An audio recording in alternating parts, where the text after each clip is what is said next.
భవదావ సుధావృష్టి పాపారణ్యదవానల దౌర్భాగ్యతోలవాతూల జరాధ్వాంతర విప్రభ భాగ్యాబ్ధి చంద్రిక భక్త చిత్త కేకి ఘనాఘన రోగపర్వత దంభోళి మృత్యుదారు కుఠారిక. భవ దావ సుధావృష్టి. భవ అంటే సంసారం, పుట్టుక. మన జన్మ దావాగ్నితో సమానం. మన భవదావ సుధావృష్టి, సంసారం అనే దావాగ్నికి అమ్మవారు అమృత వర్షము. అంటే ఇక మళ్ళీ మనకి పునర్జన్మ ఉండదు, హాయిగా అమ్మ దగ్గర సుఖంగా శాశ్వతంగా జీవిస్తాం. ఈ అగ్ని చల్లారుతుంది, సావు ఉండదు, ముసలితనం ఉండదు. ఇక రెండవది పాపారణ్యదవానల. మనం చేసిన పాపాలు ఒకటా రెండో, ఎన్ని పాపాలు చేశారో లెక్కే ఉంది అందరూ. అందువల్ల తెలిసి కానీ తెలియక కానీ మానవులు 10 రకాల పాపాలు చేస్తారు. ఎన్ని రకాలు? 10 రకాలు. ఈ 10 రకాల పాపాలని తొలగిస్తుంది కాబట్టి దశహర అన్నారు. ఏది? శరత్కాలాన్ని ఏమన్నారు? దశహర అంటే 10 పాపాలను తొలగిస్తుంది. అదే దసరాగా మారిపోయింది. ఈ 10 పాపాలు మళ్ళీ కాయికము, వాచికము, మానసికము అని 3 రకాలు. కాయికము అనగా శరీరంతో చేసే పాపాలు. ఇక వాచిక పాపములు అనగా నోటితో అనకూడని మాటలు అనడం. అబ్బా ఎన్ని రకాలు! అసత్యాలు ఆడడం, ఇక ఇవన్నీ వాచిక పాపాలు. అసలు ఇక మానసిక పాపాలు, మనస్సులో ఏముంటుందో ఏం తెలుస్తుంది? ఈ మనస్సులో ఏ ఆలోచనలు వస్తాయో తెలియదు. ఈ రకరకాల ఆలోచనలతో చేసే పాపాలు చాలా ఉన్నాయనుకోండి, వాటిని ఉచ్చరించడం కూడా అనవసరం. ఈ 3 రకాల పాపాలు కూడా అడవుల్లో పెరిగిపోయాట. పాతకాలంలో అడవులు బాగా పెరిగేవాళ్ళండి. అలాగా మన పాపాలు అడవులైతే ఈ పాపములనే అరణ్యములను తగలబెట్టే దావ అగ్ని అమ్మవారు. అందుకని పాపారణ్య దవానల. మన అమ్మని తలుచుకుంటే పాపాలన్నీ బూడిదైపోతాయి. దౌర్భాగ్యతోల వాతోల. తోల అంటే దూది. దౌర్భాగ్యం మన కష్టాలు, మన దారిద్ర్యాలు, మన బాధలు. ఈ దౌర్భాగ్యములు దూది. ఈ దూదిని ఎగరగొట్టే సుడిగాలి అమ్మ.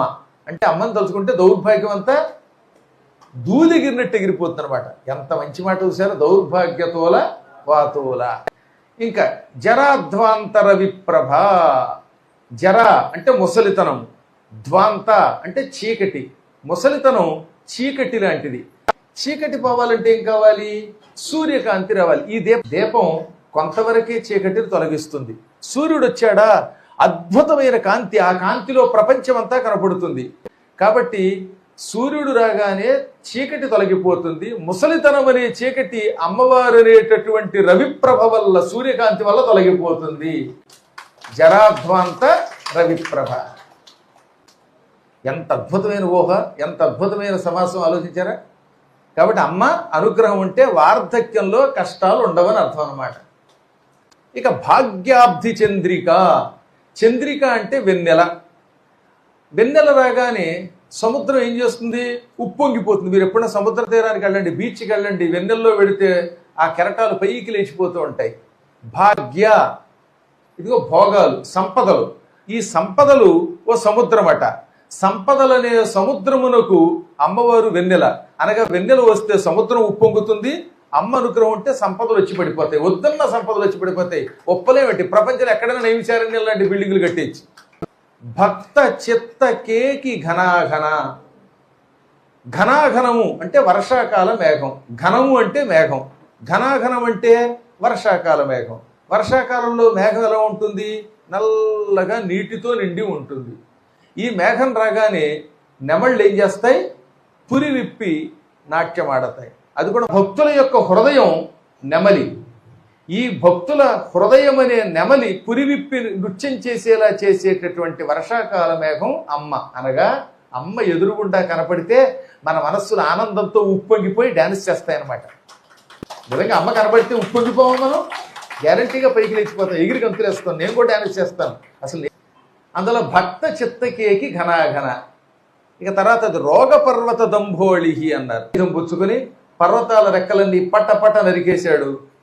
మన రోగాలు పర్వతాలట. ఈ రోగములనే పర్వతాలకున్న రెక్కలు నరికేసే వజ్రాయుధం అమ్మట. వజ్రం దెబ్బకి పర్వతాలు నాశనం అవుతాయి, అమ్మ దెబ్బకి రోగాలు పోతాయి. ఇంక చివరిది మృత్యుదారు కుఠారిక. మృత్యు, చావు, అదొక దొంగ. ఈ మృత్యు అనే దొంగని ముక్కలు ముక్కలు చేసే గొడ్డలి అమ్మ.